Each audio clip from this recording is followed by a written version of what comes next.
Hola a todos chicos, bienvenidos al nuevo curso de español para troisième. Aujourd'hui on va le faire un peu plus vite que d'habitude.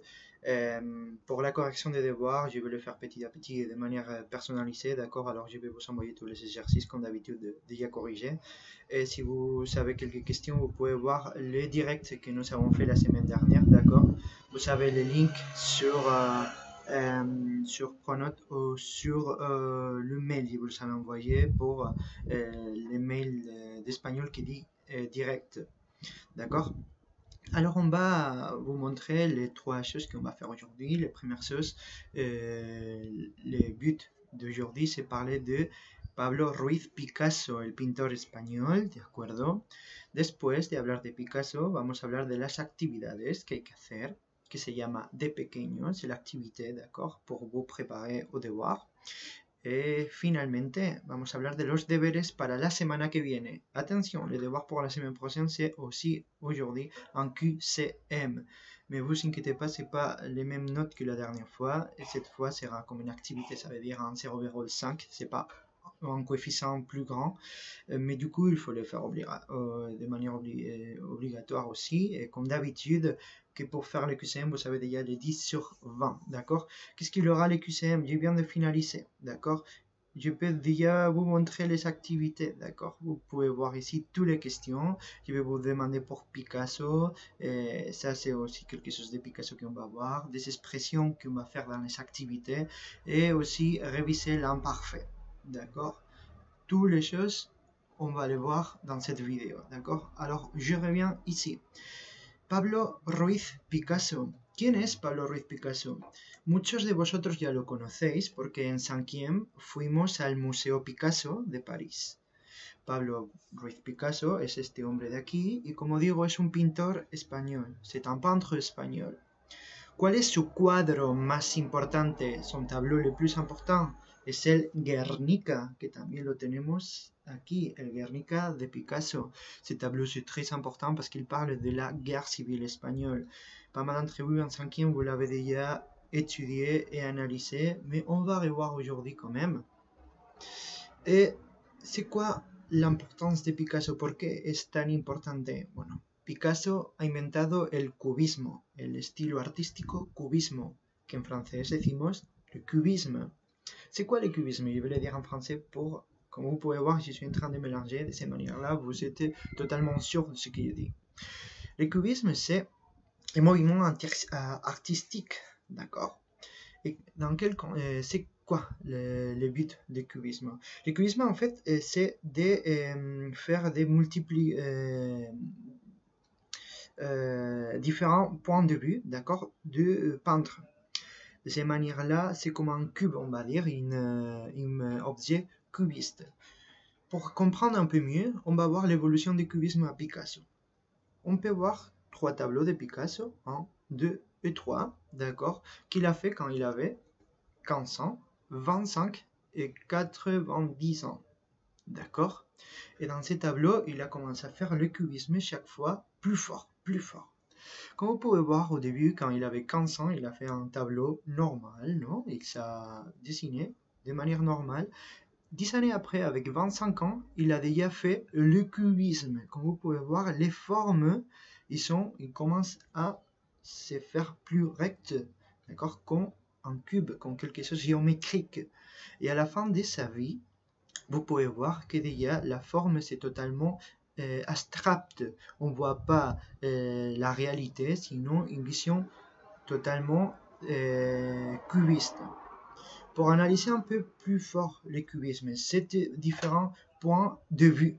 Pourquoi j'ai dit point de vue? Alors, on va faire un exercice artistique, nous. Et on va dessiner avec le cubisme cet style. D'accord? Alors, il y a beaucoup de manières de dessiner cet style-là. Une, c'est comme ça, comme vous êtes en train de voir. Alors, on va dessiner. Désolé, je ne dessine pas très bien. D'accord? Ça, c'est, on va dire, pap, le stylo. D'accord? Je vais éliminer por aquí, pap. Et je peux le dessiner comme ça. D'accord? C'est ici une manière. Mais attention, si on fait le cubisme, on peut le dessiner de cette manière. Pap. Alors si je le dessine comme ça, c'est ça. D'accord? Et je peux le faire d'une autre manière. Comme ça. Alors, de cette manière-là, je vois quelque chose comme ça, non? D'accord? Vous avez compris? C'est ça le cubisme. Ça veut dire que je peux le dessiner comme ça, comme ça, comme ça. Et de cette manière, à la fin, j'arrive à faire la manière complète. De acuerdo. On a déjà dit, pardon, que Picasso a un tableau très important qui s'appelle Guernica, d'accord? Vous devez vous souvenir de ça. Et après, aujourd'hui, on va analyser ces tableaux-là. Et maintenant, je vais commencer à parler en espagnol. Alors, faites attention. Este cuadro se llama Maya jugando con la muñeca. La muñeca es este juguete de aquí, ¿de acuerdo? Esto es una muñeca. ¿Quién puede decirme cómo se traduce una muñeca en francés? Os dejo pensar, es este juguete de aquí. Este juguete es un poupée, una muñeca, ¿de acuerdo? ¿Quién es Maya? Maya es la hija de Picasso, ¿de acuerdo? Y Picasso pinta un cuadro de su hija, por eso se llama Maya. Aquí vemos también el cubismo. Podéis ver la diferencia entre una parte de la cara y la otra, ¿de acuerdo? Lo vemos también en los pieds. Je ne sais pas si vous arrivez à voir, mais ça c'est un pied et ça c'est un autre pied. D'accord? Alors, on voit la différence, un pied comme ça et un pied comme ça. D'accord? C'est ça le cubisme. D'accord? Si c'est bien compris, on va passer directement aux activités. Si vous avez quelques questions en rapport a Picasso, n'hésitez pas à me demander. Vamos allá. Esta es la actividad de hoy, ¿de acuerdo? Tenemos un pequeño resumen de la vida de Picasso. Picasso era un pintor español, inventor del cubismo. Su cuadro más importante es el Guernica. El cuadro que nosotros vamos a analizar se titula Maya con su muñeca y representa a la hija de Picasso de pequeña. Alors, je vous conseille de traduire les trois lignes que vous avez ici pour vous préparer pour le QCM. Surtout, tous les mots qui sont marqués, d'accord? Attention à de pequeña, parce que je ne vais pas vous dire la traduction, mais comme vous pouvez voir, c'est aussi le titre de la activité. Ça veut dire que c'est important que vous traduisez cette petit mot de pequeña, ces deux mots. Les activités que vous devez faire pour vous entraîner au QCM. Attention, ces activités, ils sont les mêmes dans les QCM. Ça veut dire que vous ne devez pas me les envoyer, d'accord, par mail. Vous devez que faire les QCM. Mais en relation, chaque description du jeu avec le jeu qu'il indique. Vous avez ici 5 différents jeux que vous pouvez faire quand vous êtes petit. Et c'est la description. Vous devez que faire des lignes pour faire le lien, d'accord? On va faire un exemple. Cuando un amigo te busca o cuando una amiga te busca. Ça c'est el escondite, las canicas, la pelota, las chapas o los cochecitos. Peut-être un de chaque 5. C'est à vous de trouver, d'accord? Désolé pour les trains qui passent. Et une fois que vous avez fait cet exercice, vous devez utiliser cet vocabulaire ici pour les transmettre dans l'exercice numéro 2. Avec les vocabulaires, l'exercice 1, écris les mots de chaque jeu. D'accord? Les noms de chaque jeu.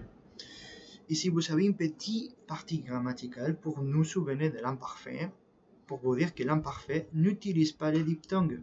Attention, par exemple, le verbe jouer, jugar, que comme vous savez en présent, on utilise yo juego, tu juegas, él juega. À l'imparfait, on ne va pas l'utiliser. Comme vous vous souvenez, l'imparfait du verbe qui finit par ar, c'est aba. Alors, yo jugaba, tu jugabas, él jugaba. ¿De acuerdo? Alors, c'est fait. Pour la semaine prochaine, vous devez faire le QCM. Si vous avez quelques questions, vous pouvez m'écrire par mail ou par point note. De toute manière, là, cet après-midi, je vais faire un direct avec vous. Alors, vous pouvez me voir là. Espero que estéis bien. Al final no he hablado mucho español, pero si queréis, puedo hacer un directo hablando solo español. También quiero deciros que quiero veros. Une fois, on va pas faire un direct, on va nous voir par caméra, d'accord? On va faire une vidéo appel. De cette manière-là, je vois que vous êtes présent. Espero que estéis bien, chicos. Un abrazo y hasta el próximo día. Chao.